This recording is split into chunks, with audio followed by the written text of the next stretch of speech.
All right, I'm gonna show you. It's a really difficult install. Okay, first of all, you want to get this to the angle that's appropriate, and you can also twist it this way. And then once you got it where you want, a little button down here locks it in place.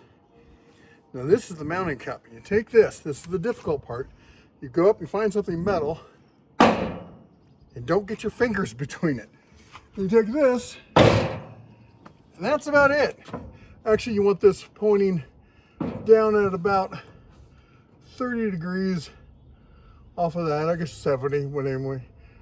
That's it. That is literally all you do. I get a lot of security cameras that reach out to me saying that they want me to do a review on them. And honestly, there's a lot of questionable quality and questionable service when it comes to these. So I only talk about a few, the ones that I trust and whatnot. So when this company reached out to me, Tapo, I was like, they're like, hey, we want you to do a sponsored video. And I'm like, yeah, that's nice. And then I looked at the email address and saw that it's actually TP-Link. And I'm like, wait, I know you guys. I've been using TP-Link products for years. In fact, I'm pretty sure my Switch is a TP-Link. In fact, that's how I got into them, and then home routers and all this kind of stuff. Great budget equipment. I've been using it, as a techie for decades at this point. For budget stuff, it's not super high-end, but they bring a lot of features for the dollar. Like when I was setting up a home network and I wanted my first gigabit switch kind of stuff, I went with TP-Link because everyone else was asking unreasonable amounts of money. And that's kind of what they're known for, is putting a lot of tech at fairly good quality for not much money. And when I opened this, I was like, it's got the integrated solar. I mean, look at it, integrated solar. You can even ratchet around to different sizes or sides. You can then lock it in place so it doesn't move. And it's magnetic. It doesn't have to be magnetic. Let me put this. So there's a 1/4 inch right there. I think it's 1/4 inch. This is standard photography stuff, so you can get a mount for this. There's a 1/4 right there. And my phone's going off because this thing's actually live and it keeps sensing movement and stuff, so it's giving me alerts. And this base is magnetic on both sides because it just grabbed one of my bolts off my desk. Put that back. In fact, see that gray cabinet there? I just, for a lark, stuck it on there to see how well it would hold this. And then I had to go and get a plastic knife and then I had to pound it flat so I could shimmy it underneath there to get it off because I couldn't pull the thing off with my own hands. Do not. They actually say there's a pinch hazard, and they're not wrong. This thing is ridiculously strong. I mean, oh my gosh. I mean, it can hold up this camera. It's pretty strong. I gotta say, I was impressed. I was not expecting a lot. I talk a lot about Eufy. This is their kind of camera, and you look at this.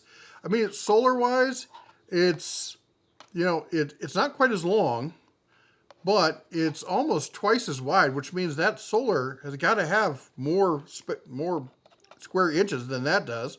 I'm just guessing, spitballing here. Yeah, easily more. And this thing does fine.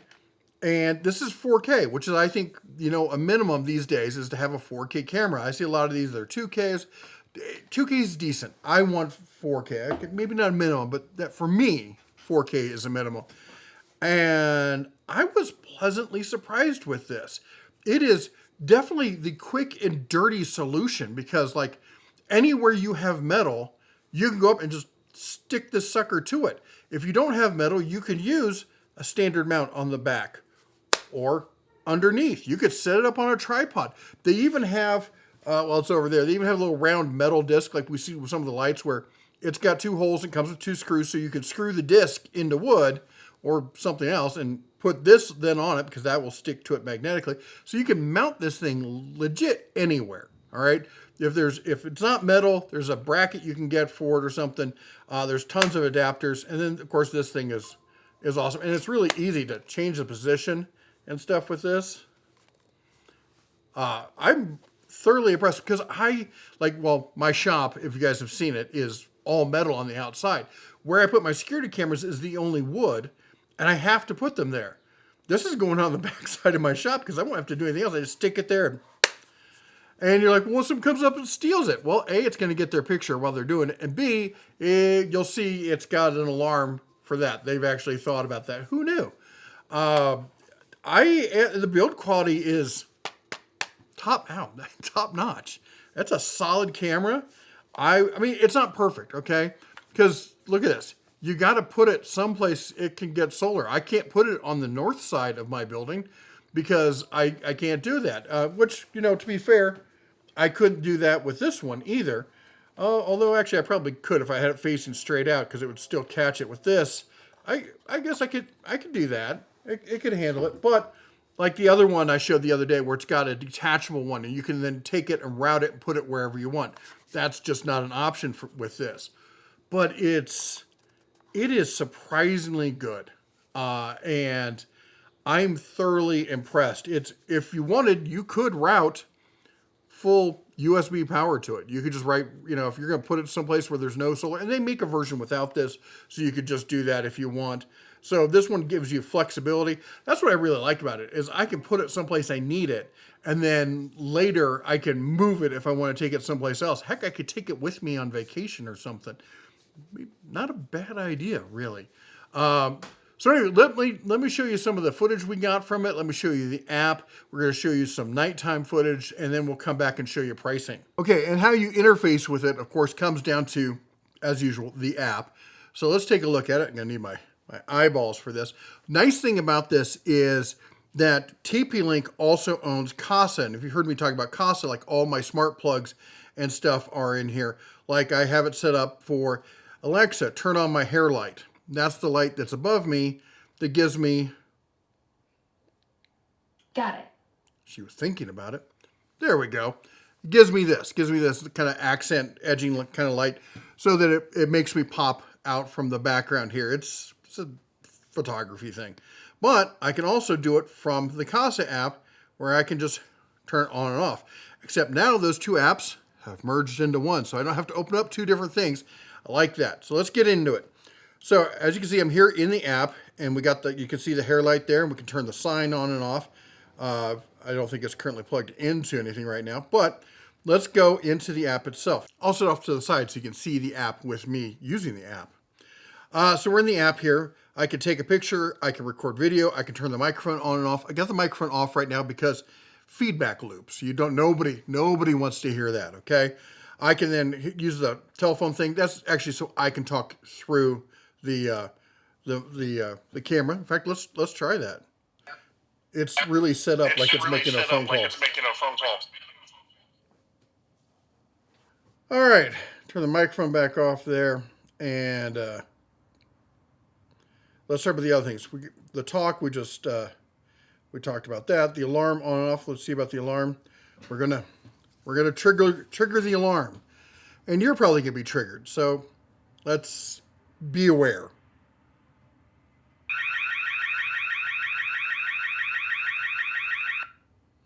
Yep, that's fun. Privacy mode disables the video.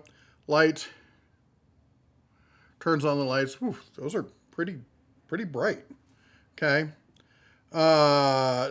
Tapo Care, playback and download, and of course cloud storage if you want to upgrade to that. All right, let's go to playback and download. Cloud storage is syncing with a SD card, but we're not doing. I don't pay for your cloud storage, so that's not going to happen. And we can go back and we can take a look at everything that happened here, from setting up to this morning.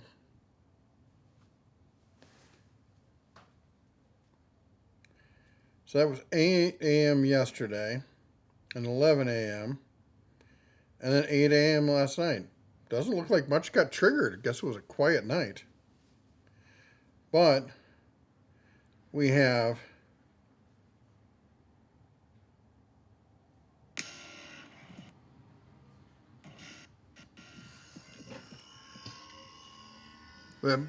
the lawn service, weed service guy coming around, spraying underneath all the decks, killing the weeds. My landlord pays for that. They come around once a season and do that. He was out at 8:25 this morning, bright and early on. There's me arriving this morning. And of course, right now in the studio. Doesn't look like anything happened last night, so I will, at the end of this video, I'll tag in some footage from tonight So you can see that. We'll make sure that it records something. Now let's go into some of the things you can do with it. The detection on and off. You can set detection zones. That's great.